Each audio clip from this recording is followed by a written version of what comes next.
اس وقت حکومت یا سیاست کو نہیں بلکہ پاکستانی ریاست کو خطرات کا، چیلنجز کا سامنا ہے، لیکن المیہ یہ ہے کہ پی ٹی آئی حکومت صرف سیاست کر رہی ہے، ریاست کے معاملات سے مکمل لا تعلق دکھائی دیتی ہے۔ اسے اس کی سمجھ نہیں، یا پھر جہاں کردار ادا کرتی ہے وہاں ریاست کے مسائل حل کرنے کی بجائے انہیں مزید گمبھیر بنا دیتی ہے۔ رہے حکومت مخالف سیاستدان تو وہ اپنی بقا کی جنگ میں مگن ہیں اور ریاست کے مسائل سے وہ بھی یکسر لا تعلق ہیں۔ اس وقت ریاست کو درپیش سب سے بڑا خطرہ تباہ ہوتی معیشت کا ہے۔ عمران خان اور ان کے وزراء کچھ بھی کہیں، عملاً اب معیشت کا کنٹرول ان کے ہاتھوں میں رہا ہی نہیں۔ انہوں نے خود ہی اسے آئی ایم ایف اور دیگر عالمی اداروں کے ہاتھ میں دے دیا ہے۔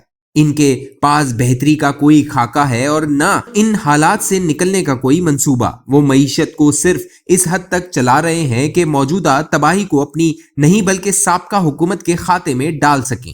اگر ایک طرف یہ تباہ ہوتی معیشت داخلی محاذ پر ملک کو انارکی کی طرف لے جا رہی ہے، تو دوسری طرف شاید دفاعی حوالوں سے بھی تاریخ میں پہلی مرتبہ وسائل کی کمی کا سامنا کرنا پڑ سکتا ہے۔ انڈیا جس تیزی کے ساتھ دفاعی بجٹ بڑھا رہا ہے، اس کی جی ڈی پی کی ترقی کی شرح تو اسے برداشت کر سکتی ہے، لیکن ہماری جی ڈی پی کی شرح نمو کے جمود تک زوال کے باعث ہماری ریاست سابقہ شرح کے مطابق بھی دفاع کے لیے وسائل مختص کرنے کی قابل نہیں رہے گی۔ دوسری اہم مشکل یہ آ گئی ہے کہ چین اور امریکہ کے حوالے سے بھی جرأت مندانہ مگر دانش مندانہ فیصلے کا وقت آ گیا ہے۔ امریکہ پاکستان سے پہلے ہی نالا تھا، مگر صرف افغانستان میں اپنی افواج کی موجودگی کی وجہ سے اس کا محتاج تھا۔ اب نہ صرف وہ محتاجی ختم ہو گئی ہے بلکہ اس نے اپنا اگلا ہدف چین کو مقرر کر لیا ہے۔ چین کے ہدف نمبر 1 ہونے پر امریکی ریپبلکن اور ڈیموکریٹس ایک پیج پر ہیں۔ اس حوالے سے اس نے انڈیا کو اپنا نمبر 1 حلیف اور چہیتا ڈکلیئر کر لیا ہے۔ 2 ماہ قبل اس نے G7 اور نیٹو کو بھی اپنا ہمنوا بناتے ہوئے چین کے BRT منصوبے کے جواب میں اپنا B3W منصوبہ لانچ کیا۔ چین کے ساتھ پہلے گڑبڑ صرف ساؤتھ چائنا سی میں کی جا رہی تھی، لیکن اب گوادر کی وجہ سے امریکہ اور چین کی جنگ کا میدان پاکستان بھی بنے گا۔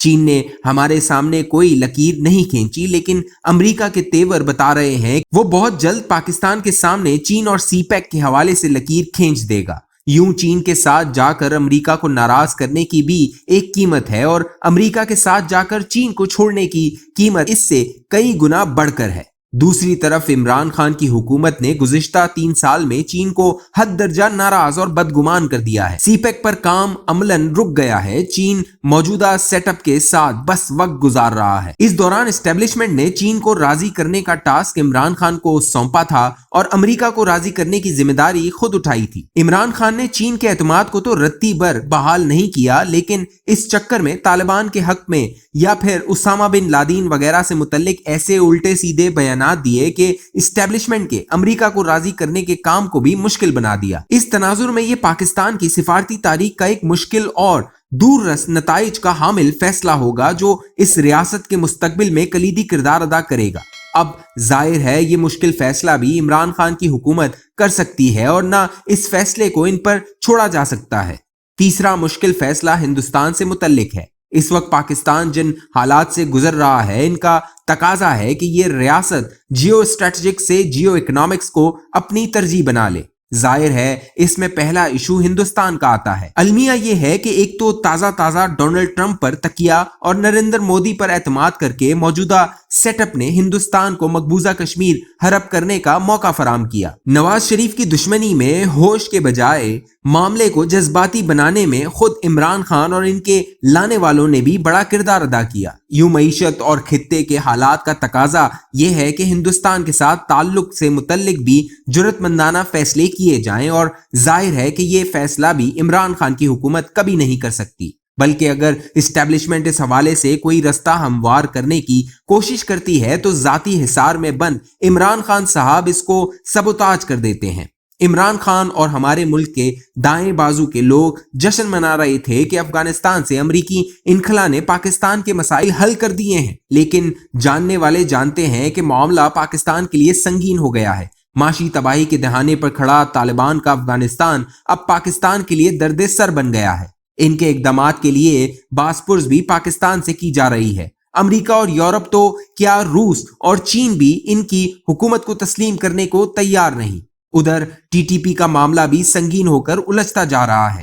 ایک طرف افغان طالبان پاکستان کے رویے سے خوش نہیں اور دوسری طرف وہ سب فریقوں پر مشتمل انکلوسیو حکومت کی تشکیل کے لیے پاکستان کے مطالبات پر عمل نہیں کر رہے۔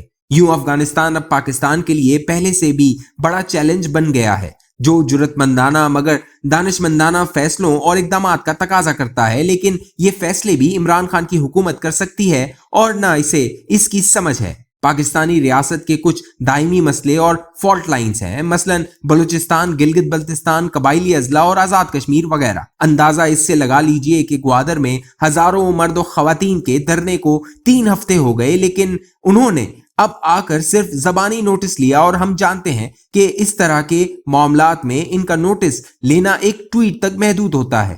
ان کی حکومت صرف اپنی بقا اور اندرونی سیاست میں مگن ہے۔ پاکستان ایک ایسا ملک ہے کہ جہاں کھیل کے قواعد و ضوابط معلوم نہیں اور کل کے بارے میں کوئی تجزیہ یا پیشن گوئی نہیں کی جا سکتی، لیکن میرا اندازہ یہ ہے کہ ریاست کو بچانے کے لیے اب خارجی، معاشی اور داخلی محاذ پر ان مشکل مگر ناگزیر فیصلوں کے سوا اب کوئی رستہ نہیں بچا، اور ظاہر ہے کہ ان مشکل فیصلوں کے لیے اب سیاسی محاذ پر بھی کوئی نہ کوئی بڑا اور مشکل فیصلہ کرنا ہوگا۔ باقی مرضی ہے مرضی چلانے والوں کی۔